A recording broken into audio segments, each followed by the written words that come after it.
Every year it happens. You get through the holidays, you didn't go wild, you didn't buy anything outrageous, and yet your money feels tighter than you expected. Not broke, just heavier. Like December quietly took more from you than you realized. This isn't about bad budgeting, and it's not just about shopping. It's about how the holidays change the way money behaves. If holiday spending were just about gifts, it wouldn't feel this way. So why does it? When people think about holiday spending, they imagine one thing: big purchases. But most holiday spending isn't big, it's fragmented. Small meals, extra gas, tiny add-ons. Just this once moments. Individually, none of these feel significant. Collectively, they change your cash flow. The pressure doesn't come from a single decision. It comes from accumulation. What makes this harder to notice is that none of these expenses feel wrong. They don't trigger alarm bells. They feel justified. Each one fits the moment. A meal here, a short trip there, a small extra, because it's the holidays. The system doesn't break. It just quietly tightens. And that's only the visible part. Holidays introduce costs that don't feel like spending. Time off work, irregular schedules, travel delays, less routine.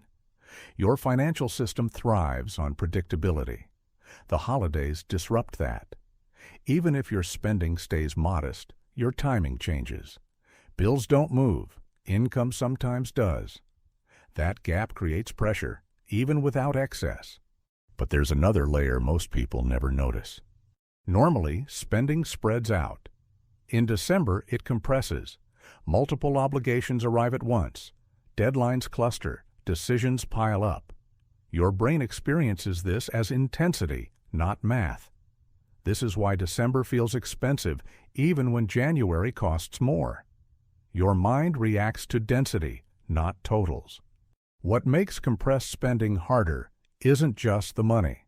It's the mental bandwidth it consumes. When many financial decisions stack together, your attention gets pulled in too many directions at once. You're not just spending, you're tracking, planning, remembering, and adjusting in real time. That cognitive load makes the entire period feel heavier, even if the numbers haven't changed. The pressure isn't financial alone, it's mental. And then there's comparison. You don't have to compare yourself deliberately to feel financial pressure. You see gatherings, travel, gifts, experiences. Even when you opt out, your baseline shifts. This isn't envy. It's environmental normalization. What feels normal quietly moves upward. Your spending may not rise dramatically, but your expectations do. This doesn't require envy.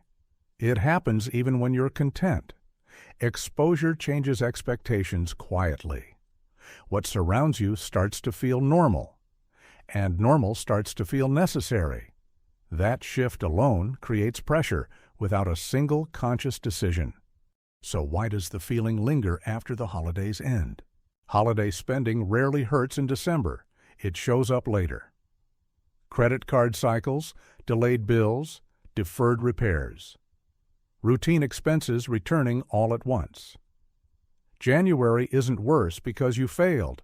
It feels worse because consequences are delayed.